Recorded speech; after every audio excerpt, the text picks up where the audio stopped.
Mesdames et messieurs, bonjour à toutes, bonjour à tous. Merci d'être avec nous sur le 28.tv. Je suis ravi, très heureux d'être face à vous pour cette émission exceptionnelle. Oui, c'est une émission exceptionnelle aujourd'hui. Cette émission est un débat dans le cadre du deuxième tour de l'élection présidentielle. Dans une semaine, les Français éliront leur nouveau président de la République. Ils étaient 11 candidats sur les lignes de départ. Les deux à avoir gagné leur ticket pour le deuxième tour, vous les connaissez. C'est d'abord Emmanuel Macron qui est arrivé en tête avec 24,01% des suffrages exprimés. Juste derrière, Marine Le Pen, 21,30% des suffrages exprimés.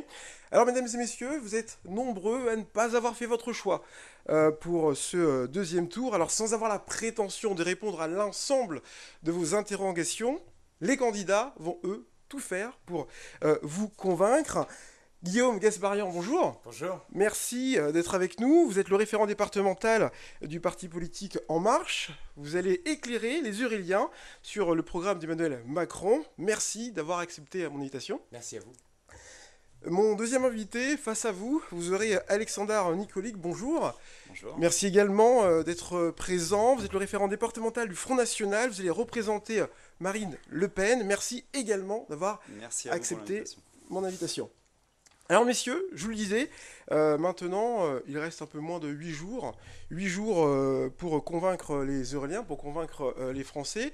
Alors, juste avant de rentrer dans le vif du sujet, pour ce qui va se passer d'ici à l'élection dimanche, une tâche qui va être peut-être un peu plus difficile du côté du Front National, compte tenu du score de Marine Le Pen au premier tour, compte tenu de la réserve de voix qu'aurait Emmanuel Macron, et ce front républicain anti-FN, est-ce que ça va peut-être pas trop dur de convaincre les Français d'ici le deuxième tour? Eh bien, on continue à avoir un système médiatique, des intellectuels, des grands sportifs aussi, prendre régulièrement position contre le Front National, toujours en véhiculant des idées reçues évidemment totalement fausses. Donc c'est toujours compliqué ensuite pour nous d'expliquer, de rappeler ce qu'est exactement notre programme. Mais clairement, moi je trouve que la dynamique, elle est clairement avec nous. Quand on voit le début de campagne de second tour et Whirlpool l'a démontré, on a pu ensuite exprimer nos positions et les solutions qu'on avait pour les salariés de Whirlpool face à un candidat Emmanuel Macron qui a clairement pris position en disant qu'il n'avait rien à apporter. Ensuite on voit Emmanuel Macron aller à Sarcelles par exemple et presque affirmer que c'est un quartier de non-droit, parce que les représentants du Front National, selon lui... caricaturé, là, Voilà. si je peux me permettre. Non, je répète les propos. Non, non, On va pouvoir... Non, ce que je veux dire, c'est que le début de la campagne, on voit vraiment une dynamique dans les sondages, y compris on a vu qu'au premier tour les sondages se sont très peu trompés, donc on voit aujourd'hui une dynamique en notre faveur, le ralliement de Nicolas Dupont-Aignan et peut-être d'autres basculements de la famille des patriotes face aux mondialistes. On le rappelle, c'est le clivage aujourd'hui qui est entériné et on met de côté le vieux clivage droite-gauche. Les Français vont devoir faire leur choix. Moi je pense qu'il y a plus de patriotes que de mondialistes dans ce pays et dans notre département et on verra le résultat. Après peut-être que certains seront encore... hésitants parce qu'ils n'ont pas entériné. Alors justement, je sais pas, vous avez peut-être fait déjà une première partie du chemin. J'ai parlé de front républicain. Ce front républicain, on le voit du côté des politiques, mais pas forcément du côté des Français. Lorsqu'il y a eu cette opposition entre Le Pen, Jean-Marie Le Pen, pardon, et Chirac, les Français étaient dans la rue. Là, c'est pas du tout le cas. Pourquoi? Alors, je crois que aucune élection n'est jamais gagnée par avance. Donc il faut rester extrêmement prudent. Vous l'avez dit tout à l'heure, on a eu un bon score au premier tour. On est en train de faire un très bon second tour.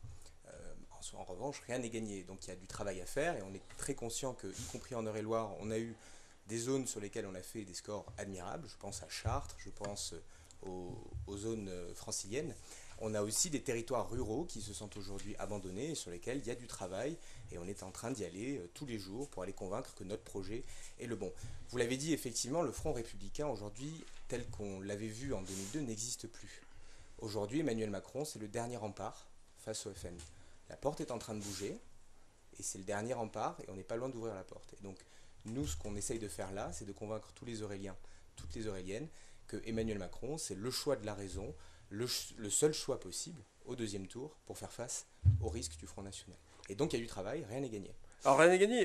Les Français, certains Français ont en image d'Emmanuel Macron un homme politique inexpérimenté, une personne qui va diriger, qui va proposer un gouvernement qui sera ingouvernable, compte tenu du pédigré de l'ensemble des soutiens d'Emmanuel Macron. Ça, c'est votre opinion. On est prêt à entendre ça? C'est votre opinion. Ah non, c'est ce qui ressort. Vous la formulez là sur Emmanuel Macron. Je pense qu'on peut très bien la retourner de l'autre côté en disant avec qui concrètement va gouverner Marine Le Pen. C'est vrai qu'il y a eu je ne crois pas qu'il y ait personne de gauche qui soit parti chez Marine Le Pen. Voilà, l'écart il est moins grand. Tout a sauté, toutes les digues ont sauté. Il peut très bien y avoir des personnes de gauche et d'extrême gauche. Je crois que d'ailleurs M. Nikolic est issu des rangs du Parti communiste. Donc vous voyez, les frontières sont très poreuses. Elles peuvent très bien arriver. Donc la question que vous posez sur notre capacité à gouverner, moi la réponse est très simple. Il y a un renouvellement qui est en train de s'opérer et c'est En Marche qui l'incarne aujourd'hui. Nous allons avoir 577 candidats aux législatives qui vont être pour moitié issus de la société civile et pour moitié dans le champ politique, à la fois de gauche, de droite et du centre.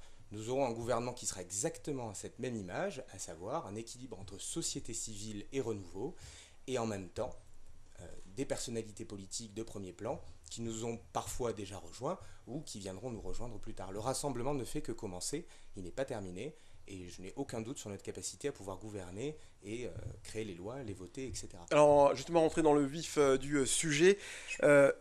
Peut-être répondre, parce que ça m'étonne souvent quand j'entends ça, la société civile, pardonnez-moi, juste Laurence qui me dit, en fait, en tapant sur la table, c'est personne qui nous écoute avant avoir les tremblements à leur ordinateur. Donc oui, non, mais j'aimerais bien savoir ce que c'est pour vous la société civile, parce que j'aimerais bien savoir combien il va y avoir d'ouvriers, de femmes de ménage, d'éboueurs dans votre société civile. On remarque qu'à chaque fois que vous parlez de société civile, c'est toujours des CSP+, c'est toujours des personnes présentant le même profil. Et quand vous parlez de renouveau politique, mais...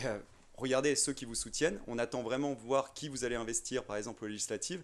Et moi, quand je me moquais l'autre fois gentiment en parlant de votre rassemblement qui va de Robert Rue à Alain Madelin, mais on peut citer Tibéri, on peut citer Bernard Royer.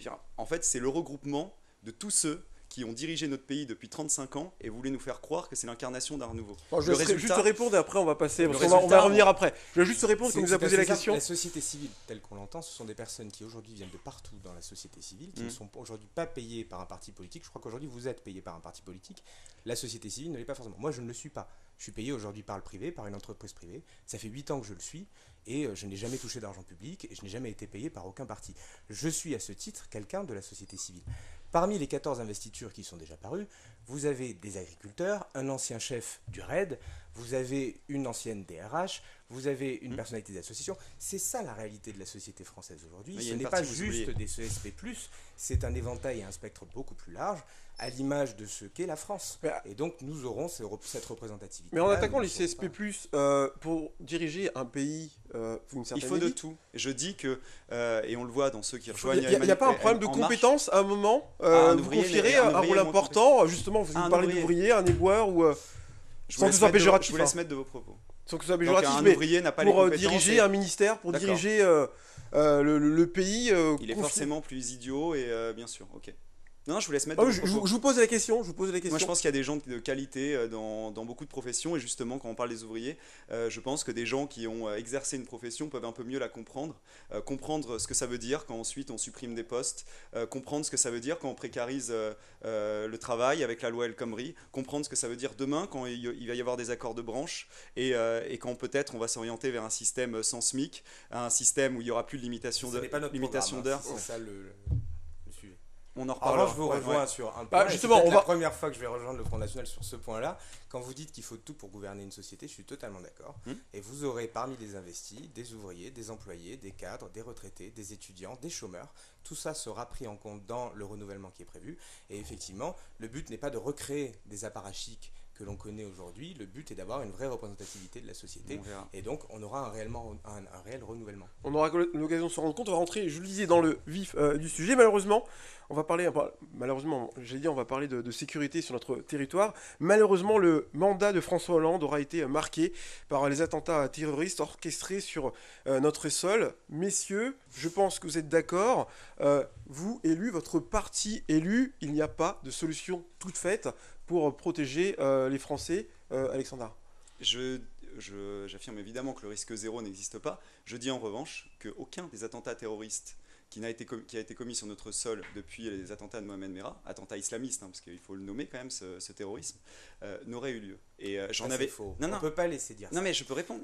Juste laissez-moi développer. Laissez-moi développer. Des victimes, auprès des personnalités qui défendent notre pays aujourd'hui, on ne peut pas laisser dire que les Monsieur Gasparien, je vais vous donner la parole juste après. Irrespectueux vis-à-vis des forces de l'ordre. Je vais vous laisser Monsieur Nicolic développer pour qu'on puisse bien comprendre le raisonnement. Ok. Non mais là-dessus après on est d'accord sur les forces de l'ordre, on est les premiers à le dire et nous ça fait très longtemps qu'on le dit, qu'on demande qu'on recrute des douaniers pour contrôler. Ça rejoint aussi le problème peut-être du trafic d'armes dans les quartiers difficiles, le renforcement des policiers, des gendarmes, une justice plus ferme. Voilà, là-dessus on est d'accord. Nous on est pour aussi remettre des frontières, mais nous quand on dit qu'il n'y aurait pas eu d'attentat si on avait été au pouvoir, c'est parce que tous ou presque, parce qu'il y a à la fois des migrants qui sont venus, mais il y a également des personnes qui étaient nées sur le sol français, et bien ces gens qui ont commis des attentats n'auraient pas commis ces attentats. J'avais parlé de Mohamed Merah la dernière fois, je vais juste reprendre par exemple le dernier, Xavier Juguelet qui est mort, tué par Karim Cherfi. Karim Cherfi, donc personne née sur le sol français, double nationalité. Si Karim Cherfi, si on avait appliqué le programme du Front National avec un droit du sol qui n'est pas automatique mais conditionné. Que vous supprimez. Non, un droit du sol 27 de non, parce que là, ce que vous dites, c'est que les terroristes sont tous des Français, mais qu'est-ce que vous faites des Français qui partent et qui reviennent? Je peux finir juste le propos. On va laisser terminer. Je prends cet exemple-là. Si on avait appliqué donc, le droit du sol conditionné à une assimilation aux valeurs françaises et un droit du sol qui n'aurait pas été possible avec un casier judiciaire, Karim Cherfi n'aurait jamais été français. Karim Cherfi, en tant que non-français sur le sol français, qui commet des actes de délinquance... Alors, juste avant de donner la parole, de délinquance, en tant qu'étranger commettant des actes de délinquance sur le sol français, il aurait été exclu du territoire. Ensuite, si on continue juste sur Karim Cherfi... Français qui commet des actes de délinquance... Je vous donne la parole, c'est Gasparien. Étranger, il n'aurait pas été français. Vous dites qu'il était français. J'ai dit qu'il était français grâce au droit du sol automatique. Monsieur Nicolic, non, pas du tout. Nicolic, vous concluez s'il vous plaît. Oui, et donc je continue juste sur Karim Cherfi. Donc condamné 15 ans en 2005, ensuite il s'en prend à des surveillants pénitentiaires, à des détenus, il est recondamné à plusieurs reprises pour ces faits-là. Et malgré ses 15 ans au départ et des nouvelles condamnations, il est libéré en 2013. Tout de suite, il recommet des actes de délinquance et aujourd'hui il est libre et il tue un homme. Avec le programme du Front National, si on appliquait les peines qui ont été validées... Elles ont été appliquées. Non, pas du tout. Mais non, mais parce qu'il a été libéré avant. Avant, il y a eu des remises de peine qui n'avaient pas lieu d'être parce qu'il ne s'est jamais... Je vais donner la parole à M. Gasparian pour pas qu'il y ait trop d'écart, M. Nicolic. Oui. Alors je pense que votre problématique est plus large sur celle de la lutte antiterrorisme. Le premier devoir d'un chef de l'État, c'est de protéger les Français et c'est d'être le chef des armées. Et donc, à ce titre, Emmanuel Macron, il a une vision très claire de la lutte antiterroriste qu'il veut mener et qui s'appuie sur plusieurs piliers capitaux parce que le problème du terrorisme est complexe et qu'il faut s'appuyer sur plusieurs leviers pour pouvoir le contrer. Le premier, c'est d'attaquer le problème à la source, c'est-à-dire de continuer les opérations extérieures dans les pays où se développe Daesh, où se développe le terrorisme. Ça veut dire développer le budget de l'armée, parce que quand on sait quel est le budget aujourd'hui de l'armée, les difficultés du renouvellement de matériel, la souffrance des militaires, des gendarmes, des forces de l'ordre, on se dit qu'il faut aujourd'hui rehausser le budget de la défense à 2% du PIB à horizon 5 ans. C'est un premier élément, c'est-à-dire continuer les opérations extérieures, et pour le faire, appuyer notre armée avec un budget décent, parce qu'on ne peut pas aller sur des opérations extérieures sans budget. Et donc ce budget, il faut le sanctuariser. Le deuxième élément, c'est de s'appuyer sur un renseignement fort. Parce que là aussi, le terrorisme, il fait son lit sur un renseignement qui est aujourd'hui peut-être moins fort que ce qui pourrait être. Et donc c'est pour ça que nous, on propose une task force qui serait pilotée directement par le président de la République et qui permettrait de mettre en cohérence des GSE, des GSI. On propose aussi d'attribuer une partie des 10 000 postes de fonctionnaires de police et des forces de l'ordre que l'on veut créer au renseignement territorial, parce qu'il est important de connaître les terroristes, connaître leurs motivations, savoir ce qui se passe. Ensuite, il y a un autre levier qui est celui du numérique. Aujourd'hui, énormément de choses se passent au niveau des terroristes sur Internet, sur Facebook, sur WhatsApp, sur Telegram, etc. Il faut engager des discussions avec les grands acteurs de l'économie numérique pour qu'ils puissent donner accès à certaines informations, que l'on puisse retirer certains propos litigieux et terroristes des réseaux sociaux. Il faut pouvoir avoir cette vision numérique. Est-ce que ce n'est pas une solution de les retrouver aussi, de pouvoir les surveiller sur Internet? Mais en tout cas, il faut faire quelque chose par rapport au numérique qui est aujourd'hui un des instruments du terrorisme. On ne peut pas laisser ce pan-là en liberté totale, c'est-à-dire sans aucun contrôle, sans aucun renseignement. Donc tout ça doit être étudié, doit être travaillé, c'est un des leviers pour lutter contre le terrorisme. Alors juste, c'est ce qui est déjà fait. Hein, alors juste avant de connaître vos propositions, juste avant de connaître vos propositions, je tiens à rappeler pour tous ceux qui nous regardent qu'on a un arbitre qui s'appelle Julien qui comptabilise le temps de parole. Et pour l'instant, Guillaume Gasparian, vous êtes à 3 minutes 50, vous êtes en avance, Alexandre, avec 5 minutes il a 18. Sa dernière intervention. Voilà, donc non, il n'y a pas la dernière, c'est j'ai reçu le post-it, il y a beaucoup de choses. J'ai reçu le post-it il y a une minute. Voilà. Donc voilà. Donc Monsieur Gasparian, donc vous parlez. Si j'ai un petit peu vous avez encore.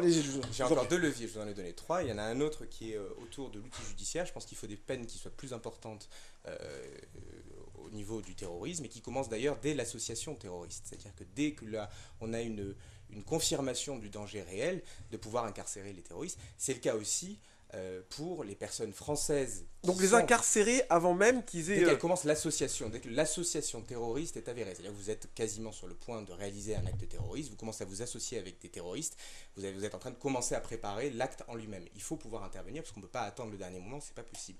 Il faut qu'on puisse prévoir cette période avant l'acte. Il y a un autre élément qui est celui du retour des Français qui sont aujourd'hui à l'étranger et qui sont engagés au sein de Daesh et qui doivent, à leur retour en France, être incarcérés dans des prisons spécifiques avec des conditions de détention extrêmement strictes. On ne peut pas les laisser faire ça.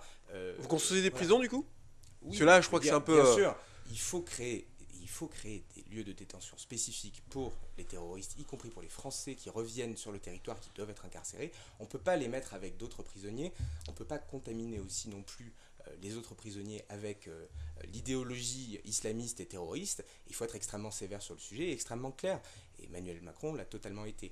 Et puis le dernier point, c'est un instrument civique, c'est-à-dire qu'il faut remettre un peu de ciment social au sein de notre société. Emmanuel Macron propose un service militaire de 1 mois pour les personnes de 18 à 21 ans, c'est-à-dire à peu près 6 000 jeunes chaque année, pour former à nos opérations militaires de façon assez sommaire, former aussi au secourisme et aux premiers soins. Tout ça doit remettre un petit peu de ciment dans notre société qui est aujourd'hui fracturée.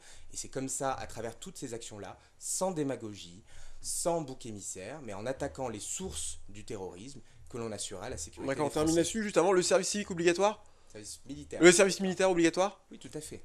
Obligatoire. Alors, obligatoire de 1 mois, entre 18 et 21 ans, c'est-à-dire que vous arrivez à 18 ans. Donc les jeunes se mettent en arrêt de leur vie étudiante. 1 mois, c'est l'équivalent parfois d'un stage, c'est quelque chose qui n'est pas infaisable sur une période de 3 ans. C'est-à-dire qu'on dit à un jeune qui arrive à 18 ans, écoutez, vous devez prendre 1 mois, l'été prochain, ou quand vous le souhaitez, pour réaliser votre service. Parce qu'aujourd'hui, excusez-moi, je ne sais pas si M. Nicolic l'a fait, mais la journée d'appel à la défense, la JAPD, aujourd'hui, ce n'est pas forcément ce qui crée du lien social. Il y a besoin de faire quelque chose pour que les gens découvrent aussi, nos jeunes découvrent ce que c'est la condition militaire, le service des armées, la défense de notre drapeau. Tout ça, les jeunes d'aujourd'hui en sont écartés et ils doivent le découvrir. Le but du service militaire de 1 mois, c'est de leur permettre de comprendre comment fonctionne notre outil de défense. Alors, c'est entendu, Alexandre Nicolic, vous l'avez entendu, donc plus de moyens pour l'armée, le renseignement, des peines plus lourdes. Oui, non, ça mais, vous va non, mais on est là-dessus d'accord sur beaucoup de points. Sur les sanctions, sur le service militaire, évidemment, pour tisser du lien entre les Français, pour leur faire ressentir. Il se trouve que j'ai vécu une expérience militaire, donc le drapeau, les couleurs et cette valorisation des symboles français, je l'ai ressenti et ça m'a fait changer beaucoup. Ça a changé beaucoup de choses dans mon esprit, donc ça me parle énormément et je le partage. Mais évidemment, en 1 mois, je pense que c'est bien trop court pour transmettre ces valeurs. Ensuite, sur une sévérité plus importante. D'accord, même si c'est à peu près ce que dit François Hollande déjà et ce qu'il avait promis après chaque attentat. On voit que les discours sont semblables, souvent les pleurs après chaque mort sont semblables, mais en attendant, je le répète, il n'y a sur les attentats qui ont eu lieu, je pense qu'aucun des attentats n'aurait été évité avec le programme aujourd'hui d'Emmanuel Macron et les points que j'ai pu aborder sur le plus de contrôle aux frontières, pardon. Non, je vous en prie, excusez-moi, c'est le bureau. Plus de contrôle aux frontières, une augmentation du nombre de policiers, gendarmes, de douaniers, une justice beaucoup plus ferme, et puis cette lutte contre l'islamisme, parce que je disais que le terrorisme, il a un nom, il est évidemment islamiste. Moi, quand j'entends le programme d'Emmanuel Macron sur ces questions-là, je peux être inquiet quand vous dites que vous allez mettre de côté ceux qui reviennent de Syrie et ceux qui sont jugés peut-être comme terroristes. Vous allez mettre beaucoup de monde en prison parce que il y a beaucoup de gens aujourd'hui dans les prisons qui sont islamistes. Même ceux qui n'ont pas de Comment ? Vous souhaiteriez les libérer ? Non, mais nous, on est pour, évidemment, on est pour les mettre à part, mais pas que ceux qui reviennent de Syrie.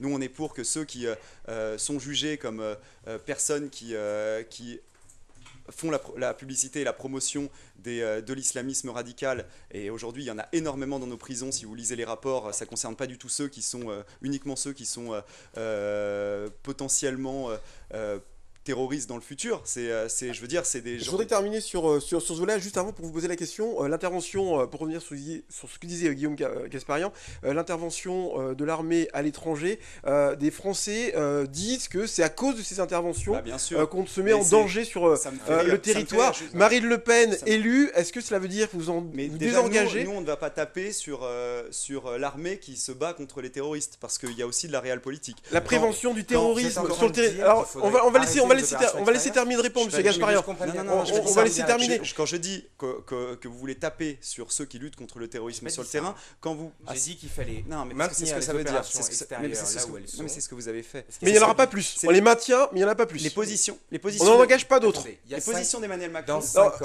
Dans 5 ans, on ne peut pas savoir où seront les terroristes dans 1 an, 2 ans, 3 ans ou 4 ans. Qui aurait dit il y a 5 ans qu'on saurait qu'on aurait à intervenir au Mali, en Centrafrique, en Libye, en Syrie, etc. etc. Il y a 5 ans. Donc vous dites pas non à l'intervention à l'étranger. Non, je réponds à votre question. Quand vous me dites il n'y en aura pas d'autres, mais je suis aujourd'hui, personne aujourd'hui, M. Nikolic et moi-même, on n'est pas capable de vous le dire, parce que tout simplement le monde change. Si pour Marine Le Pen, ils disent qu'ils ne comptent pas intervenir à l'étranger. On ne peut pas laisser des c'est clair de votre côté prospérer à la source. On doit intervenir où qu'il soit. Et donc si dans un nouveau pays, quel qu'il soit, et je ne sais pas lequel, un nouveau foyer terroriste arrive, bien évidemment qu'il faut agir à la source. Alors autant pour moi, parce qu'apparemment vous êtes d'accord. Non, on n'est pas d'accord. Je vais répondre. Nous, on est pour taper sur ceux qui nous menacent. Donc en l'occurrence, Daesh et l'État islamique qui nous menacent, on est pour leur taper dessus. Le front Al-Nosra qui était présent en Syrie et que Macron et ses alliés présentaient contre la rébellion face à Bachar el-Assad, eh bien on était... Alors, Macron n'était pas ministre de la Défense. Non, mais d'accord.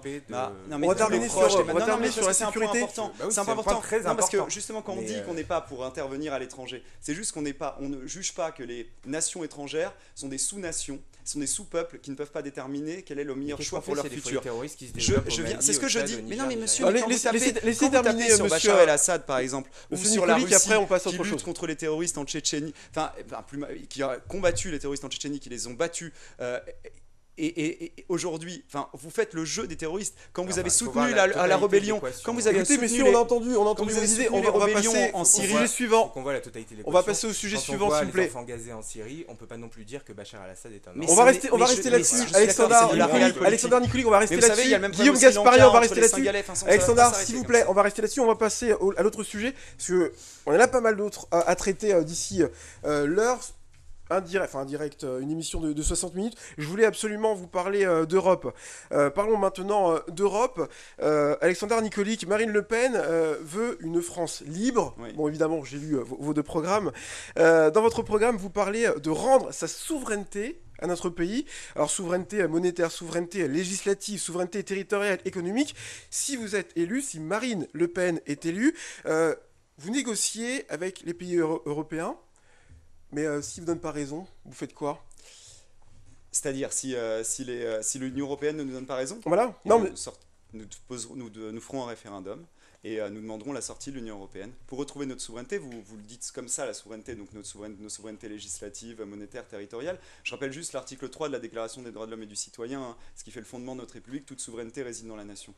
C'est aujourd'hui indispensable, quand on se dit vraiment républicain, de vouloir conserver une nation libre, indépendante, souveraine. Et on est aujourd'hui dans une Union européenne, parce qu'on n'est pas contre l'Europe, on est pour une Europe des nations, s'associer avec des autres nations, comme on l'a été économiquement par exemple avec Airbus, s'associer avec l'Allemagne, s'associer pour des projets précis. Mais on est contre cette institution qui nous impose nos lois, qui nous coûte de l'argent chaque année, parce que c'est 9 milliards d'euros, on se donne et ce qu'on reçoit. C'est environ 9 milliards. 4,7. Alors juste avant, non, c'est totalement faux. Non, c'est totalement faux. Je vais vous reposer la même question, Guillaume Gasparian. C'est le montant de la Mais Guillaume Gasparian, je vais vous reposer la même question.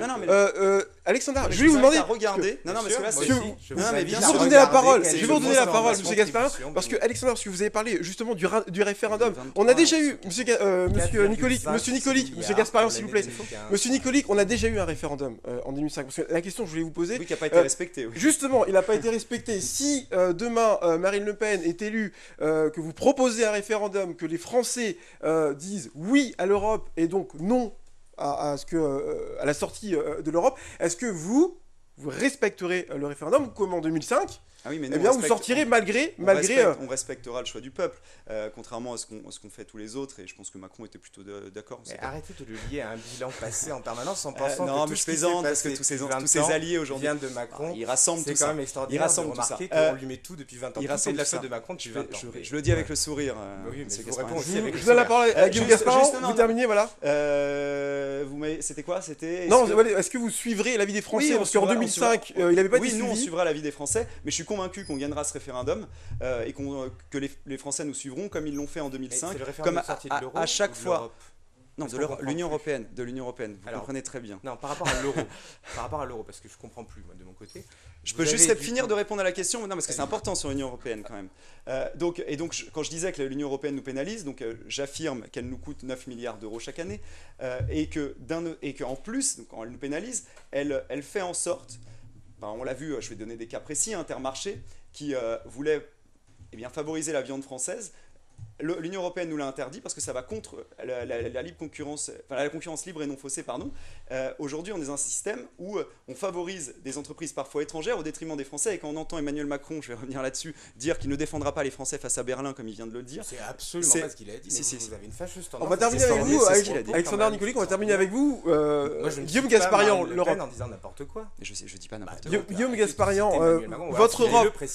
Guillaume Gasparian, votre Europe, vous la renégociez comment ? Qu'est-ce que vous attendez des autres pays ? Emmanuel Macron, c'est un candidat qui est profondément pro-européen. C'est le seul qui, dans ses meetings, fait applaudir l'Europe et où vous voyez des drapeaux européens. Donc, il y a une chose et une partie de l'équation que le FN ne voit pas forcément, qui est de dire que depuis des décennies, ce qui nous assure la paix, la stabilité, l'absence d'inflation ou la très faible inflation en Europe, c'est l'Europe, c'est l'euro. C'est tout ça qui nous donne la paix et la stabilité que nous avons aujourd'hui. C'est quelque chose qui, c'est facile de le dire, mais en même temps, par rapport aux siècles et aux décennies de guerre que l'on a connues, c'est quelque chose de précieux. Nous, on n'est pas pour tout casser. Les travailleurs détachés, est-ce que ça fait du bien aux Français ? Les fruits qui viennent d'Espagne qui coûtent beaucoup moins cher, est-ce que ça fait du bien aux Français ? Il y a toujours deux parties dans une équation. Dans les travailleurs étrangers, vous en avez effectivement 130 000 qui sont dans le pays, mais on en a aussi 130 000 qui s'en vont ailleurs. C'est-à-dire que vous avez les deux côtés, 130 000 qui sont chez nous et 130 000 qu'on envoie ailleurs. L'Europe, c'est de l'échange. L'Europe, c'est pas juste des normes qui nous sont mis dessus et qui nous empêchent d'avancer, c'est aussi 9 milliards de PAC pour nos agriculteurs. C'est aussi une Europe de la défense que l'on peut développer. C'est aussi de la paix, c'est aussi de la stabilité monétaire avec une inflation qui est inférieure à 2%, chose qu'on n'avait jamais eue avec le franc. C'est tout ça l'Europe. C'est-à-dire que j'entends qu'il y a des choses à améliorer. Bien évidemment qu'il faut que les Européens se réapproprient l'Europe, qu'on ait une convention démocratique qui nous dise quelles sont les priorités de l'Europe, qu'on construise réellement une Europe de la défense, et d'ailleurs c'est pour ça qu'on propose d'avoir 5000 douaniers et gardes frontières européens en plus, qu'on construise réellement un conseil de sécurité européen pour nous protéger, qu'on fasse un Buy European Act pour permettre que les marchés publics en Europe favorisent les entreprises qui produisent en Europe. Bien évidemment qu'on peut se servir... Alors, vous pensez justement avec votre Europe pouvoir construire une Europe avec les mêmes règles partout. Notre Europe que l'on respecte, que l'on utilise pour se défendre, pour pousser nos produits, pour se protéger dans la mondialisation. Alors, c'est entendu, bien évidemment que la France est est-ce que les clémentines vont coûter pareil en Espagne qu'elles vont coûter pareil en France ? Je prends un exemple comme ça. C'est-à-dire, je comprends pas. Les fruits. À construire avec les mêmes règles sociales et les mêmes cotisations. Attendez, si vous faites venir des clémentines en Espagne, c'est un très bon exemple. On sort de l'euro. Okay, le franc Le Pen, c'est 18 centimes de moins qu'un euro. C'est sûr, parce qu'il y aura une dévaluation après la sortie de l'euro. Donc votre clémentine, imaginons que vous la payez 2 euros, ben vous allez payer 2,60 € beaucoup plus tard parce que vous allez avoir une augmentation des prix issue de la sortie de l'euro. Donc tous les produits importés, tout ce que l'on importe, votre téléphone, votre fuel, prenez la cuve de fuel, une cuve de fuel 1000 litres, 700 € aujourd'hui. Repasser au franc, c'est monter la cuve de fuel de 700 à 900 €. l'augmentation du prix issue d'une sortie de l'euro telle qu'est envisagée par le Front National, quand on ne sait plus très bien quel est le calendrier depuis hier, mais l'augmentation des prix issus d'une sortie de l'euro est dramatique pour les ménages. Votre clémentine d'Espagne coûtera plus cher, votre cuve de fioul coûtera plus cher, et tous les produits que nous importons coûteront plus cher. C'est ça la réalité d'une sortie de l'euro. C'est ce que vous imaginez, mais vous ne pouvez pas promettre que c'est ce qui va se passer, M. Gasparian. Bien évidemment que c'est ce qui va se passer. Pourquoi pensez-vous que le franc serait plus évalué que l'euro? Tous les économistes et toutes les estimations estiment qu'on irait de moins 20% à moins 40% de dévaluation du jour même où on repasse au franc. Du jour même. Est-ce qu'on veut vraiment jouer avec le feu? Je vous laisse répondre, après on pourra passer à l'emploi. Mais vos projets. Après, simplement, là, on entend des choses qui sont assez hallucinantes sur l'euro. Marine l'avait montré, je ne sais pas si à la caméra on peut le voir, ça c'est la création de l'euro. Voilà. Restez bien, voilà, qu'on ait le temps de... J'invite tous les Auréliens à vérifier les chiffres du FN une fois l'émission terminée. Voilà, Guillaume, t'as eu... Donc ouais. C'est bon, il est cadré. C'est bon. Et donc pour voir notre compétitivité, vous voyez, donc la production industrielle française, donc on voit l'Allemagne avec une monnaie évidemment qui est adaptée à son économie, et on voit toutes les économies du Sud qui s'écoulent. Qu'est-ce qu'elle représente, votre courbe? On voit, c'est la production en France. Et c'est quoi, donc c'est du PIB? Oui. D'accord, et qu'est-ce que vous essayez de montrer? Que le PIB en France décroît, que le PIB allemand augmente? C'est pas trop rentrer dans les détails parce que les personnes qui sont en guerre sont pas sur le plateau, donc c'est vrai je sais pas si après ils vont voir. Je vais juste ensuite dites-nous où est-ce que vous voulez en entend aller sur des économistes. Je voulais pas parler de l'euro parce que c'est aujourd'hui on l'a dit. L'Europe, c'est quand même important. Oui, non mais 7 prix Nobel d'économie dont Monsieur Stiglitz, je le lis. Monsieur Stiglitz n'a jamais été pour la sortie de l'euro, c'est pas vrai. Indique que l'euro pénalise notre économie. Le FMI lui-même estime que l'euro est surévalué de 6% pour la France, et quand on parle, et sous-évalué de 15% pour l'Allemagne évidemment, ce qui la favorise, quand on parle d'une dévaluation, il faut savoir que depuis 2014, l'euro a été dévalué de 25%. L'euro n'est jamais dévalué, il est coté sur le marché par rapport aux autres monnaies. Oui, la dévaluation, c'est ce qui intervenait quand on avait du franc avant l'euro. Il a perdu 25% de sa valeur. Voilà, mais ça s'appelle pas une dévaluation. Non, mais il a perdu 25% de sa valeur, c'est à peu près la même chose. chose. Pas dire au FMI, c'est à peu près la même chose. Monsieur Stiglitz, est-ce que les épargnants, on va terminer sur l'Europe avec Nicolas, avec Alexandre, on va terminer avec Alexandre pour les taux d'intérêt sur les fantasmes. Taux d'intérêt aujourd'hui, à combien ils sont? Mais monsieur, mais regardez, attention, juste après, on va passer à l'emploi. C'est la courbe de partout, pas que des pays qui sont dans l'Union européenne, le Canada, tout le monde a vu ces taux d'intérêt baisser. Et quand vous dites que l'Europe c'est la paix, l'Union européenne c'est la paix, mais est-ce que les Américains, est-ce que le Brésil, oui mais ils ont baissé effectivement, mais avec le Front National, avec mais c'est pas grâce à l'euro. On a entendu, messieurs, on a entendu votre mais c'est faux. Il nous reste 28 minutes. Tous les pays du monde, au Royaume-Uni, ça a suivi la même courbe. Ils n'ont jamais eu l'euro. C'est bon. Guillaume Gasparian. Justement, parce que quand monsieur dit que l'Union européenne, ça a permis la paix entre les pays, mais c'est juste que depuis la Seconde Guerre mondiale, parmi les grands pays, il n'y a pas eu de grande guerre. Est-ce que demain le Brésil va attaquer l'Argentine? Est-ce que les États-Unis vont attaquer le Mexique? C'est ridicule de dire ça. Vous ne savez jamais ce qui se passera. Mais d'accord, mais c'est pas l'Union européenne qui a bloqué ça. Justement, l'Union européenne. On laisse Alexandre terminer. Et quand monsieur, quand vous parliez, on laisse terminer, après on passe à l'emploi. C'est très juste ce que vous disiez tout à l'heure quand vous faisiez la comparaison, évidemment, quand vous disiez est-ce qu'il va y avoir une uniformisation des salaires et du modèle européen. Mais oui, je pense qu'avec Macron et avec cette Europe forte, il y aura une uniformisation, mais avec les salaires roumains. Et ça, c'est pas ce qu'on souhaite. Et c'est pas J'ai presque cru que vous alliez dire. C'est pas ce qu'on souhaite pour la France et les Français. Si, c'est une précarisation générale. On ne peut pas être mis en concurrence directe avec des pays. Mais vous allez leur passer un SMIC à 1100 € demain. Mais arrêtez de dire n'importe quoi. Mais pourquoi souhaitez-vous qu'on soit payé au niveau des Roumains? D'où vous vient cette idée? Mais parce que si vous avez l'Union européenne avec une concurrence totale, l'Europe ne nous demande pas de baisser nos salaires. Mais si vous voulez plus d'Europe, mais bien sûr. Allez messieurs, vous êtes en concurrence directe. Alexandre Nicoli, on passe à l'emploi. Alors, je reprends. Je rappelle juste. On va passer à l'emploi parce que tout à l'heure j'ai donné la parole à Monsieur Gasparian. J'ai Julien qui m'a donné le temps de parole. Vous avez repris la tête, sauf sur le petit échange. Vous êtes à 10 minutes 50 pour Guillaume Gasparian et 10 minutes 34 pour Alexandre. Donc, je disais, passons maintenant à l'emploi. Depuis la crise de 2008, la France n'a jamais su se relever et retrouver une croissance aussi durable possible. D'abord, avec la présidence de Sarkozy, puis après à la présidence de François Hollande, ce qui lui a d'ailleurs coûté sa place de candidat à l'élection présidentielle. Quelles mesures concrètes, monsieur Alexandre Nicoli, quelles mesures concrètes et rapides votre parti prendra pour relancer la machine de l'emploi? Concrète et rapide. Protectionnisme économique, évidemment, favoriser nos entreprises. taxer donc les produits quand ils reviennent sur le territoire, avantager donc les entreprises qui restent ici en baissant les charges. Donc augmenter le prix des biens. Mais c'est faux ça. Mais non, parce que les je vous donne la parole. Je vous donne la parole juste après. Vont revenir en France, n'importe quoi. Mais non, les entreprises. Mais non. Je vous donne la parole juste après. Justement, il y aura beaucoup moins de produits importés. Les entreprises qui resteront. Si vous augmentez la taxe d'importation. Je vous donne la parole juste après, Guillaume Gasparian. Oui, parce que vous ne croyez pas qu'il peut y avoir une industrie en France. Alexandra, absolument pas. je vous donne la parole juste après, Monsieur Gasparian. Mais le protectionnisme, est-ce que vous n'allez pas faire tout simplement peur aux entreprises? Est-ce que les multinationales vont continuer à investir ici en France? Mais c'est aujourd'hui qu'elles s'en vont. Enfin, mais c'est.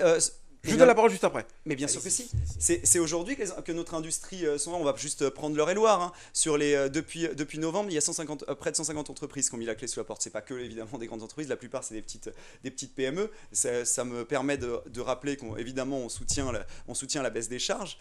Et ensuite, donc, on parle de cette concurrence à l'étranger. Donc, non mais je peux comprendre, hein, ça peut être intéressant d'avoir des entreprises qui partent à l'étranger, il y a plus de marge, plus de profit. Après vous pourrez répondre, c'est ce que je disais. En attendant, je disais après vous pourrez répondre.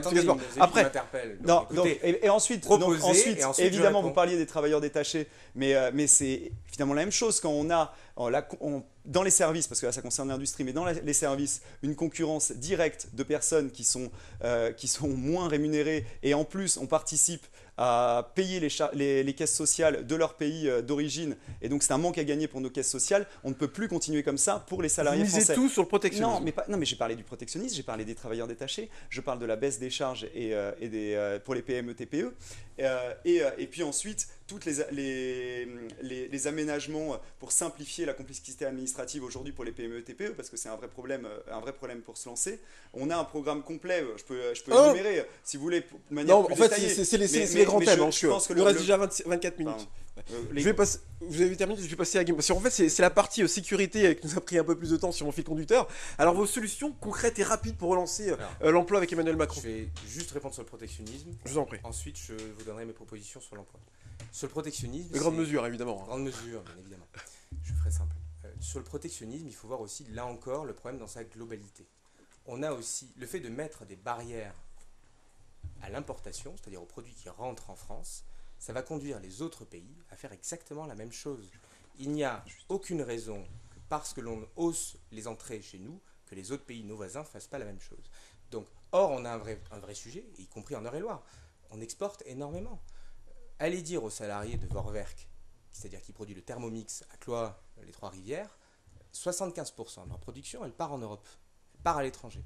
Si vous leur dites, on quitte l'Europe, ou on érige des barrières douanières, mais bien évidemment qu'ils vont perdre les 75% de leur chiffre d'affaires. Comment vous expliquez toutes ces délocalisations, Guillaume Gasparian? Bien évidemment qu'il y a un vrai... On délocalise plus il y a un vrai, je reviens, et c'est là où je reviens sur votre problématique qui est l'emploi. Il y a un vrai scandale aujourd'hui, c'est qu'effectivement le chômage est très élevé. En Eure-et-Loire, vous avez 35 000 chômeurs.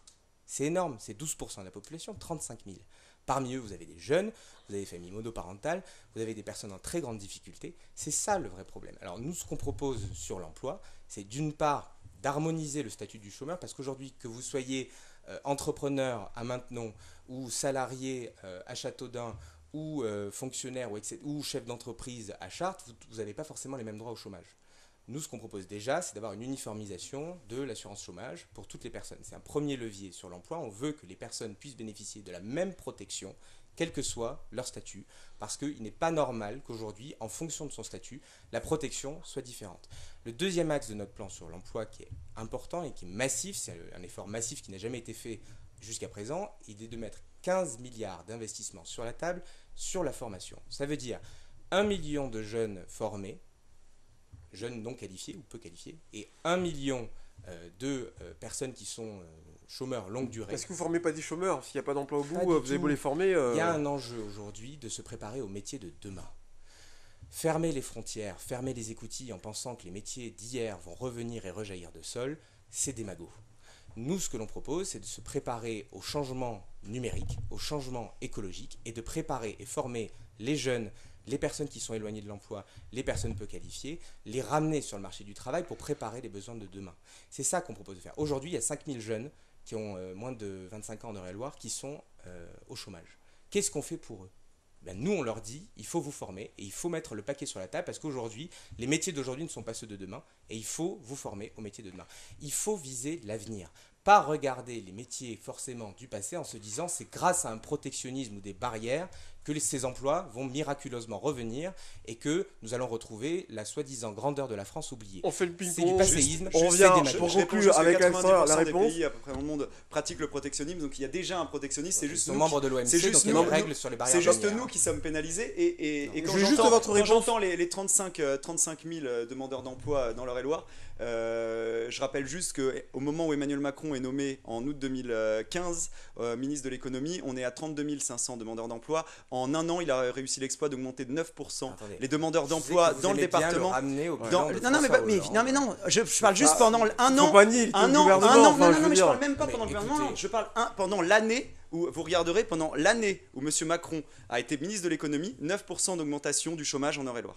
Alors juste avant, je voulais juste avoir votre réponse sur la baisse des charges que propose Emmanuel Macron. C'est bien beau les grands mots, mais en tout cas c'est ça. La baisse des charges pour le Front National.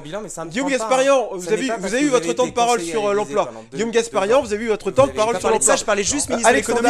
Alexandre, écoutez-moi, c'est moi le présentateur. Je veux juste avoir votre réponse sur la baisse des charges. Est-ce que le Front National est d'accord? Et sur les 15 milliards que propose Emmanuel Macron sur les emplois d'avenir, sur le numérique, est-ce que pour le Front National, on est sur le même... On veut aussi investir dans le numérique. On est évidemment, je l'ai dit tout à l'heure, sur les formations. Sur la formation, après ça rejoint notre programme sur l'éducation, mais on veut redonner de la valeur à l'apprentissage manuel dès le collège avec des filières d'excellence. On pense que c'est aussi ça l'avenir. Et sur les PME TPE, donc je disais on baisse les charges, mais aussi on va supprimer le RSI, laisser le choix aux artisans commerçants de pouvoir aller soit dans une caisse commune ou soit justement rester libre et indépendant. Et donc on peut parler à la fois aux personnes qui dirigent aujourd'hui des PME TPE et aussi aux jeunes. Non, ne développez pas, je veux juste la réponse. On propose nous aussi la suppression du RSI, la caisse qui gère aujourd'hui le RSI pour que justement nous... Voilà, vous êtes parti. Alors juste une réponse très très courte sur le RSI. D'accord, vous supprimez le RSI, oui. Mais pourquoi vous envoyez les entrepreneurs au régime général? Non, je l'ai dit, on laisse la liberté aux entrepreneurs. Donc, soit de rejoindre le régime national, soit de rester totalement indépendant et de ne pas avoir de couverture. C'est leur choix quand on s'engage. Le choix de ne pas avoir de couverture. Bien sûr, mais quand on est commerçant. À l'américaine. Non, mais quand on est commerçant. Non, mais je pense que les commerçants artisans, parce qu'il ne faut pas être. Mais s'ils n'ont pas les moyens, ils vont forcément dire. Ce qu'on dit, c'est que les commerçants et artisans, quand ils se lancent, c'est justement pour garder cette liberté, il faut leur laisser cette liberté de choix. Parce qu'il ne va pas y avoir ceux qui travaillent bien, qui ont du marché, cas, qui vont pouvoir se protéger. Et les entreprises, les TPE. Les commerçants artisans aujourd'hui. Mais les TPE, elles n'ont pas les moyens de se protéger. Quand ils ont ces coûts très importants qui les pénalisent avec ce RSI, quand ils ont ces charges importantes, quand ils ont cette concurrence parfois étrangère ou d'entreprises qui embauchent des travailleurs détachés, y compris dans les entreprises. Vous allez répondre sur le RSI. Quand vous parlez du numérique, mais aujourd'hui, même dans le numérique, quand vous embauchez même des Indiens qui peuvent être qualifiés. On va pas revenir sur le numérique, mais juste avant, juste pour les TPE, vous reconnaissez que les TPE ne vont pas avoir les moyens de se protéger? Il y a beaucoup de commerçants et artisans aussi qui préféreront qui feront le choix de rester avec un régime qui les protégera. Alors, on supprime le RSI, mais pourquoi la place? C'est assez simple qui est un problème d'injustice. Quand vous parlez à un restaurateur, quand vous parlez à un artisan ou un commerçant qui est aujourd'hui au RSI, il paye beaucoup pour un bénéfice qui est moindre. Et pour 1 euro cotisé, il n'a pas forcément la même chose que quelqu'un qui est salarié. Le but est de dire aujourd'hui, vous pouvez prétendre au régime général comme tout le monde et bénéficier de la même couverture, de la même protection. Ouais, mais j'ai interviewé Michel Sivois, président de la Chambre des métiers et de l'artisanat, qui expliquait que si les artisans, si les commerçants se mettaient au régime général, ça leur coûterait 10 à 15% plus cher. C'est un choix qui leur est donné de le faire ou pas. Le problème aussi vient de la caisse qui gère aujourd'hui le RSI et qui est défaillante. Quand vous parlez à un restaurateur qui parle au RSI, demandez-lui. Demandez à un restaurateur quelle est son expérience de gestion, de traitement avec la caisse qui aujourd'hui gère le RSI. C'est catastrophique. Il y a un vrai problème de couverture avec une incompréhension de l'autre côté qui fait que les commerçants, les artisans, les restaurateurs qui sont au RSI ne se sentent pas couverts et ne se sentent pas écoutés par la caisse qui les gère. Donc il y a un vrai sujet de leur permettre d'être au même niveau que les autres. C'est une mesure de justice, c'est une mesure d'égalité. Ok, c'est entendu. Attention, 15 minutes, 4 sujets. Parce que je voulais absolument saisir l'occasion. Vous avez parlé d'éducation. L'école va mal. Je pense qu'on peut le reconnaître ici en France. quelle solution pour soulager les enseignants, les classes surchargées, le manque de moyens, la différence de qualité d'enseignement entre les zones de sécurité prioritaires, les villes un peu plus riches. Qu'est-ce qu'on fait pour l'école? Quels moyens, Guillaume Gasparian? Vous avez totalement raison, l'école aujourd'hui va pas bien, elle va mal. Vous avez un certain nombre de jeunes, 40% d'entre eux, qui ne maîtrisent pas les fondamentaux que sont lire, compter, écrire. Et vous avez aujourd'hui 100 000 jeunes qui sortent du système scolaire sans qualification et qui ont du mal à... Alors, vous leur donnez des sous ou pas? Ce que je veux savoir, est-ce que l'école, l'éducation va avoir des moyens? Il faut le regarder dans sa globalité. Bien sûr qu'il y a un investissement à faire dans l'école, c'est une priorité. Pas forcément de façon égale absolument partout. Nous, ce qu'on propose, c'est plusieurs choses. Déjà, il y a au niveau des petites classes, au niveau du CP et du CE1, dans les zones d'éducation prioritaire, dans les REP et REP+. Alors en Eure-et-Loire, il y en a 14. Prends des problèmes à la souche, au plus jeune âge, au plus jeune âge. On sait bien que dans certaines zones, les REP et les REP+, il y en a 14 en Eure-et-Loire. Alors voilà, sur les 275 écoles d'Eure-et-Loire, c'est pas non plus une énorme masse d'écoles. Vous chiffrez à combien cette aide? On peut parler d'argent. Hein. Oui, on parle d'argent. Oui, il y a un besoin de recruter 4000 enseignants supplémentaires pour pouvoir assurer ce doublement des classes. Parce que ce que l'on propose, c'est 12 élèves par classe de CP et CE1 dans ces zones-là. Il y en a 4000 enseignants qui doivent être recrutés, et ce sont de nouvelles créations de postes. Et il y en a 6000 parmi les anciennes créations de postes qui sont intervenues pendant ce quinquennat qui doivent être réorientés sur les classes de CP et CE1 dans ces zones-là. Vous parlez de territoires qui étaient désœuvrés. C'est le même sujet. On pense qu'aujourd'hui, il y a des enseignants aussi qui sont désœuvrés dans ces zones-là. Il n'est pas normal aujourd'hui qu'un enseignant qui sorte de sa formation soit tout de suite débarqué en zone difficile et en plus gagne la même chose qu'un autre, etc. Nous, ce qu'on propose, c'est que les 3 premières années d'enseignement, un enseignant qui sort de sa formation ne soit pas parachuté de façon violente dans des zones REP et REP+, mais que ça se fasse plus tard avec des enseignants qui sont expérimentés et qui sont rémunérés aussi pour ça, parce que enseigner en REP et REP+, c'est pas la même chose qu'enseigner ailleurs. Vous leur proposez d'augmenter leur salaire? Oui, nous, ce qui est prévu dans le programme, les enseignants, ce qui est prévu dans le programme, c'est une prime de 3 000 € pour les enseignants qui enseignent en REP et en REP+, parce qu'aujourd'hui, vous parlez à des enseignants, allez les voir. Quand vous les écoutez, c'est aujourd'hui extrêmement difficile, ils se sentent désœuvrés et il y a un besoin d'appui et de formation et de qualification pour ces enseignants. Okay, donc oui, on met le paquet sur les REP et REP+. C'est entendu. Plus d'enseignants, 4000 enseignants, une prime de 3 000 € pour les A+, vous êtes d'accord? Non, évidemment qu'on n'est pas d'accord. Je pose la question, je sais pas. J'ai déjà pu en parler, je ne sais pas si vous l'aviez regardé, mais dans le débat avec à l'écho républicain il y a 2 jours, on voit que les autres classes ne sont pas du tout évoquées. Je rappelle que dans l'Eure-et-Loire, il y a 33 classes, par exemple, qui doivent fermer normalement l'année prochaine, justement par manque d'élèves, et eux, ils ne sont pas à 12, mais peut-être que ça vous concerne moins, je ne sais pas. Vous leur dites quoi, du coup, à ces classes? On maintient toutes les classes ouvertes partout sur le territoire? Je dis pas parce que soyons précis dans la proposition. Non, mais je dis pas toutes les classes. Alors, je dis qu'on est moins exigeant. Donc là, vous vous engagez que les 33 classes pas du tout, j'ai pas dit ça. Bon. J'ai dit, en tout cas, on n'en supprimerait pas 33 et on essaierait... Vous en supprimez combien? Il faut voir au cas par cas. Parce que c'est facile de mettre le doigt sur le problème, mais après, qu'est-ce qu'on fait? J'ai dit on voit au cas par cas, mais en tout cas on est moins ferme. Et bien on n'exige pas d'avoir un nombre aussi limité d'enfants par classe. Donc vous augmentez le nombre d'élèves par classe? Non, j'ai dit on n'est pas aussi exigeant sur la fermeture de classe, même si une année il y a un peu moins d'élèves et on est même à 15 élèves dans une école rurale, eh bien on maintient la classe. Mais c'est un engagement du Front National, je ne le connaissais pas. Sur une année. Et donc je disais que je suis assez surpris, encore une fois, comme je le disais à l'écho, de voir que c'est toujours, pour M. Gasparian et pour le parti qu'il représente, il y a toujours un problème dans les banlieues d'un manque d'argent, et je suis assez surpris par ça, parce que il y a un moment quand on dépense, il faut bien gagner de l'argent, et quand vous dites, donc ça veut dire une augmentation de la fiscalité, quand vous dites que... Votre programme de dépenses, c'est 100 milliards. On va peut-être l'aborder tout à l'heure, j'en sais rien, mais il faudra que vous m'expliquiez tout à l'heure comment est-ce qu'on le finance. Oui, moi je peux, oui, contrairement à vous. On en parlera tout à l'heure. Ok, pas de problème. Et donc je disais que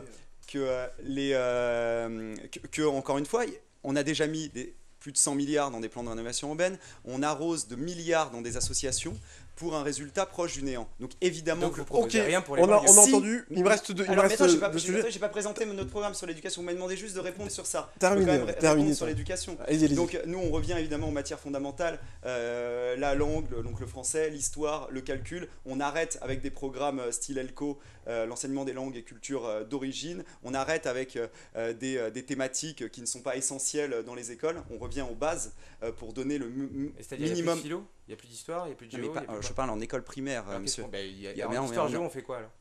Si, mais justement, on enseigne plus. Non, il parlait juste sur l'enseignement des langues étrangères. Je veux bien, mais si on dit on fait 50% de français en école primaire, il faudra m'expliquer ce qu'on retire. Et je réponds, donc on augmente ces heures-là et on supprime quand par exemple il y a des associations qui viennent faire la promotion, je ne sais pas, même parfois moi donc plus d'associations dans le milieu scolaire. Mais ça c'est entendu. On revient en matière fondamentale. C'est le choix de Marine Le Pen. Poursuivez 10 minutes. Pardon. On rétablit l'autorité du maître pour justement un meilleur apprentissage, par exemple avec le retour à l'uniforme à l'école, pour que les enfants, quand ils sont à l'école, restent concentrés uniquement sur l'apprentissage et non pas peut-être parfois sur... l'uniforme pour toutes les écoles ? Toutes les écoles, l'uniforme. Ça enlève les différences sociales, les différences d'origine, tous fils de France, enfants de la République. Tous les écoles primaires ? Toutes les écoles primaires, maternelles, uniformes. Vous pensez que ça va résoudre tous les problèmes d'un coup de baguette? Mais non, mais je dis pas ça. Je dis que vos solutions sont catastrophiques. Mais vos solutions ne règlent rien. Je vais pas vous donner une réponse, c'est le choix du Front National. Non mais excusez-moi, il y a quand même une illusion derrière tout ça. C'est terminé donc. Vous étiez sur les uniformes, monsieur Nicolica. C'est un tout.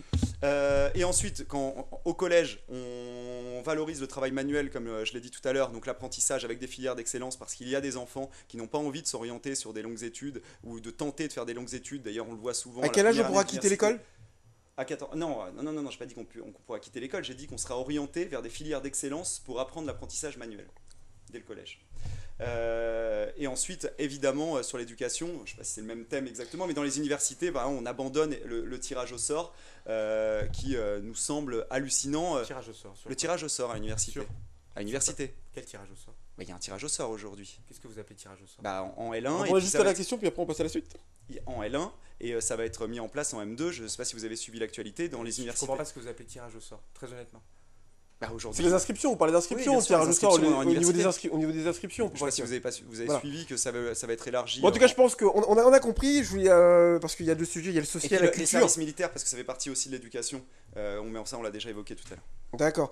Sur le social, je veux connaître votre politique pour les plus démunis d'entre nous, sur les revenus minimum, est-ce qu'il y a du changement, qu'est-ce que vous faites? Je vous donne la parole. Parce que c'est très important, sur l'apprentissage de la lecture, évidemment qu'on revient à la méthode syllabique. Pardon. Et ça me tient vraiment à cœur, parce que ça pénalise énormément de gamins qui se retrouvent ensuite en 6e sans savoir lire et écrire. D'accord, c'est passé. Je disais, sur le plan de vue social, les moyens pour les personnes les plus démunies, quelle politique pour les personnes qui sont au chômage, les personnes qui ne travaillent pas J'en prends un goût. Eh bien, pardon, je vous ai pas donné le... Ah, j'ai laissé partir le... Ah non, il est là. Oui, le papier, en fait, bon, du coup, il est plus très valable, hein. Il a fallu plus valable, il s'est passé 2-3 minutes. Guillaume Gasparian, il y a 12,50. Ah, c'est le papier que j'ai laissé partir. En fait, c'est le papier que j'ai laissé partir, c'était combien? J'ai demandé aux invités de me dire. 18,50 pour Guillaume et pour Alexandra 20 secondes, voilà, ça s'est rééquilibré, donc c'est parfait. Mais c'est bon, c'était il y a 2-3 minutes, donc allez-y, poursuivez. Donc je disais qu'on va évidemment donner les 80 € à tous les travailleurs qui gagnent moins de 1500 €, ce qui va permettre de réinjecter de l'argent en plus dans l'économie française avec plus de consommation.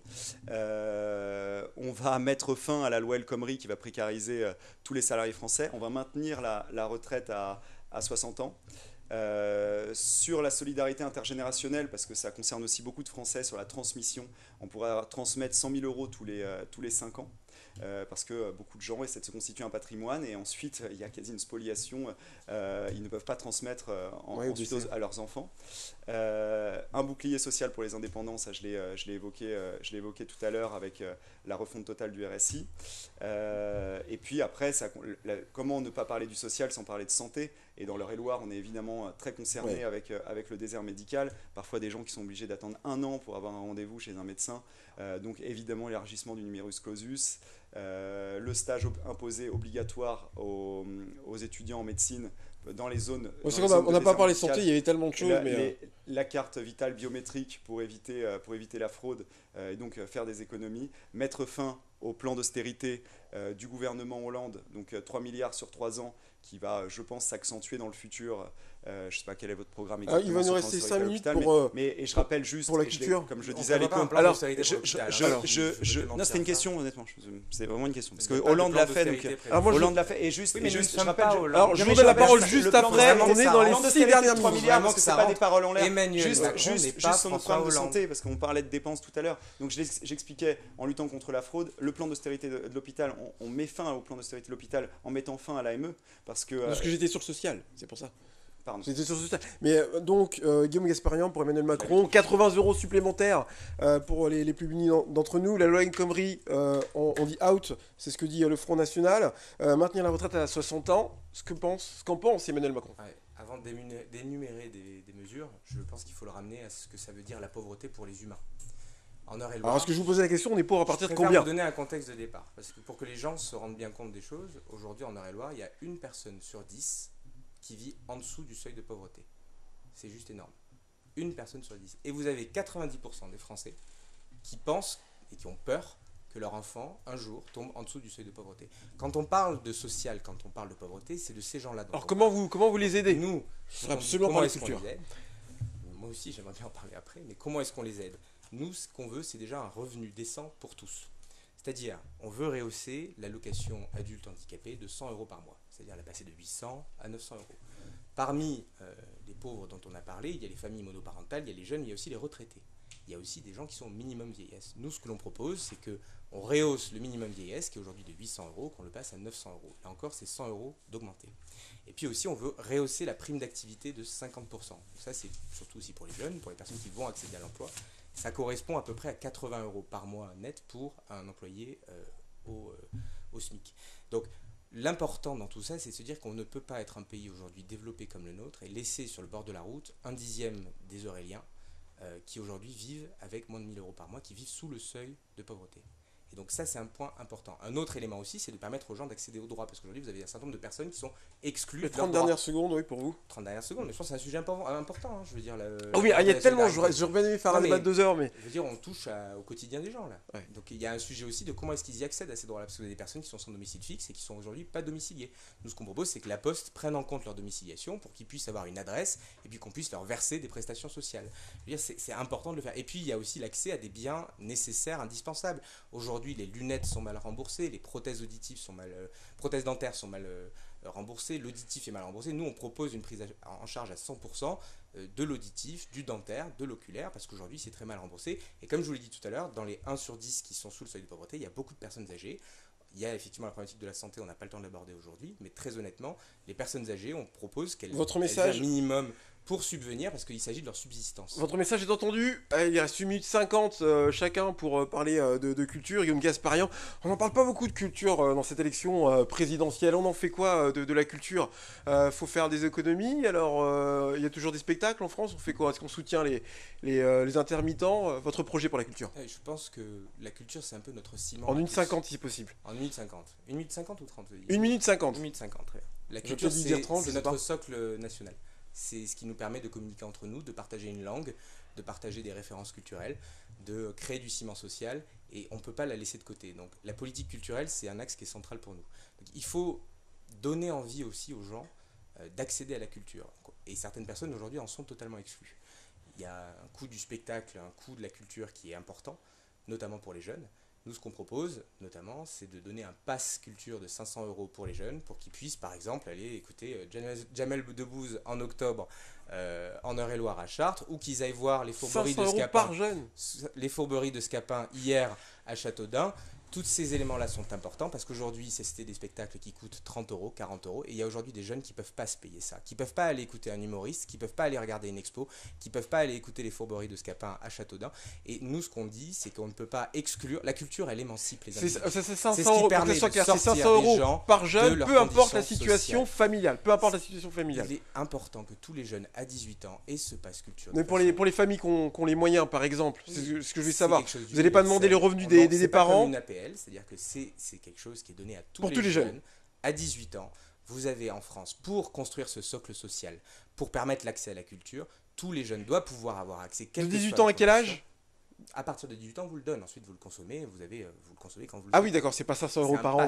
Non, c'est un pass culture pour vous donner l'envie et la possibilité d'aller à la culture. Il n'y a pas que ça dans le programme d'Emmanuel Macron sur la culture. Je sais que j'arrive bientôt à voilà, là je vais donner la parole à Alexandre. Il est déjà 59. Alexandre, pour la culture, le Front National, s'il vous plaît. Protéger notre patrimoine culturel, qui parfois... parce que c'est aussi le patrimoine de nos lieux qui sont énormément visités et qui sont aujourd'hui parfois vendus à des entrepreneurs privés, qui sont vendus même à des pays étrangers comme le Qatar, un pays qui pratique la charia chez eux. Mais voir des artistes étrangers, c'est aussi voyager la culture, c'est ça? Comment? Et voir des artistes étrangers permettre... J'ai dit ça là. J'ai dit que de ne pas vendre notre patrimoine à des puissances étrangères. D'accord, non, je pensais que vous vouliez plus d'artistes, garder la culture française. Je n'ai pas du tout dit ça. Donc préserver notre langue, le français, notre langue commune à tous, pas comme on peut le voir là par exemple avec les Jeux Olympiques, donner un slogan en anglais ou avec les c'est bon, non, répondez pas, il n'y a plus le temps, il y a plus le temps, il y a plus le temps, il y a plus le temps, je suis désolé. Il y a plus le temps, il va y avoir vos 60 dernières secondes, il n'y a plus le temps, il n'y a plus le temps.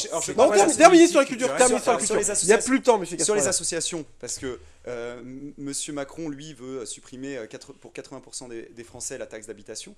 La culture, aujourd'hui, elle est énormément financée par les collectivités locales. Nous, on est pour donc faire deux grandes réformes qui vont concerner les collectivités locales. 30 dernières secondes sur la culture. Et sur les associations. Donc déjà, supprimer 3 échelons, donc l'Union européenne, les conseils régionaux et les intercommunalités. Il n'y a plus le temps, monsieur Gasparian. Le débat est terminé. Le débat est terminé. Qui vont permettre de faire des économies aux autres collectivités. Concluez, les associations culturelles. Et on est pour faire une grande réforme sur les associations sportives qui dépendront du ministère des Sports via les fédérations et qui auront une visibilité sur chaque association, donc qui attribueront les 10 milliards qui sont donnés aujourd'hui par les collectivités locales selon des critères de résultats, de licenciés et de valeurs, prosélytisme ou non, violence ou non.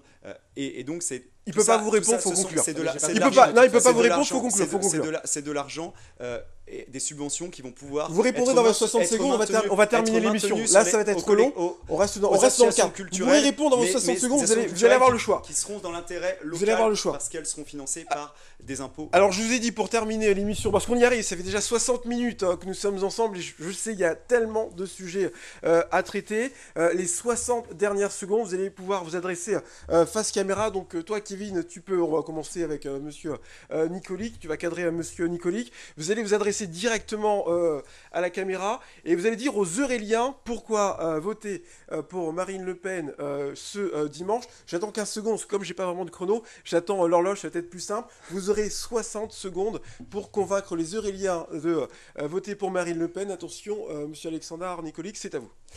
Parce que c'est un choix de civilisation, c'est un choix pour nos enfants, nos petits-enfants, savoir s'ils vivront dans un pays qui sera toujours la France, avec ses valeurs, sa culture, son art de vivre, un pays où nos enfants, nos petits-enfants pourront continuer à s'élever à l'école dans les valeurs françaises, nos enfants, nos petits-enfants qui pourront avoir un accès à la propriété, vivre en toute sécurité, nos enfants, nos petits-enfants qui ne seront pas soumis à des règles parfois qui viennent de civilisations exogènes, de valeurs contre lesquelles nous n'avons rien dans des autres pays, mais qui vont à l'encontre de ce qu'on a toujours préconisé en France, un pays où une femme pourra toujours s'habiller comme elle le souhaite, un pays qui permettra de léguer, je le disais tout à l'heure avec l'accès à la propriété, de toujours pouvoir léguer aux générations futures. Les 10 dernières secondes. Aux générations futures, les biens que l'on a pu avoir, un pays où on pourra vivre décemment en gardant un emploi et en pouvant gagner suffisamment d'argent pour élever ses enfants, pour avoir un foyer et vivre normalement en France dans un pays libre. Merci. Donc on va terminer, je demande à Ulrich de cadrer Guillaume Gasparian qui représente le Front National. Pardon, pas le roi, je suis désolé. Excusez-moi de ce que je viens de dire. Qui représente Emmanuel Macron, le parti politique En Marche. Je vais attendre qu'on soit à 30 pour mieux comptabiliser les 60 secondes. Donc vous aurez 60 secondes pour vous adresser aux Euréliens. Pourquoi voter pour Emmanuel Macron? Top, c'est à vous. Le FN de Marine Le Pen n'a pas changé, il n'a pas pris une ride. C'est exactement le même que le FN de Jean-Marie Le Pen. Aujourd'hui, il est aux portes du pouvoir. Toutes les digues ont sauté. Il n'y a plus de front républicain et Emmanuel Macron est aujourd'hui le seul qui est en mesure d'empêcher ce risque FN. Alors face à ce risque-là, vous avez 3 options. La première, c'est d'aller à la pêche le 7 mai. Or, si vous le faites, vous donnerez des points au Front National. Vous avez une deuxième option qui est de glisser un bulletin blanc dans l'isoloir et dans l'urne.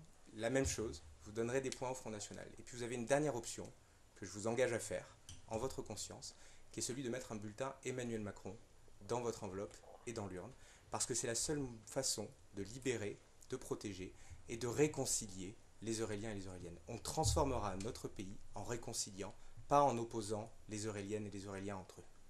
Voilà, merci. On arrive. Pour que les Non, le débat il est terminé. Je suis désolé, le débat il est terminé. Merci encore une fois d'avoir accepté l'invitation, d'avoir permis aux Euréliens d'être un peu plus éclairés encore sur les 2 partis en lice pour cette élection présidentielle, ce deuxième tour. Alors, avant de terminer l'émission, je tenais absolument à remercier les bénévoles ici présents aujourd'hui. Alors, on va commencer avec Ulrich. Alors, si tu peux cadrer Ulrich, Kevin. Alors, Ulrich qui a accepté d'être présent, de m'aider, il a tenu la caméra, il a cadré Guillaume Gasparian, merci à Ulrich. Alors Ulrich, si tu peux cadrer maintenant Kevin. Alors Kevin, merci aussi à toi Kevin, surtout qu'on ne se connaît pas avec Kevin, c'est sur Facebook, il a répondu à l'appel Facebook, donc merci Kevin d'avoir donné ton temps pour participer à cette émission. Juste derrière là-bas, Kevin, si tu peux avoir Julien était l'arbitre. Au niveau du chronomètre sur le temps de parole, super sur le temps de parole, il y a 2 minutes d'écart. Il y a 2 minutes d'écart, je pense pas que ça fasse la différence, mais voilà, juste 2 minutes d'écart, c'est très bien sur une émission de 60 minutes. Donc merci à Julien d'avoir comptabilisé le temps de parole des candidats. Bertrand également, que je connais pas. Bertrand, merci d'avoir accepté de m'accompagner sur ce débat, qui a répondu à l'appel Facebook. Merci Bertrand. La personne qui a switché les caméras, merci à Laurence. Laurence qui est à la réalisation, merci Laurence. Ça va faire les timides, tu peux te retourner pour les personnes qui te regardent. Laurence, voilà. Merci Laurence qui est ma femme. Merci à Laurence d'avoir accepté de m'aider pour ce débat. Et puis merci au public, enfin à vos amis d'être venus. Merci de nous avoir regardés sur ce débat. Je vous rappelle que l'actualité de votre département d'Eure-et-Loir est aussi en vidéo sur notre site internet. Vous nous retrouvez au www.le28.tv et sur Facebook. N'oubliez pas de commenter, partager, liker l'information. Vous nous trouvez à Télévision Eure-et-Loir. Encore, merci à vous, messieurs, et bonne chance pour votre Merci à vous. Merci. Merci à vous.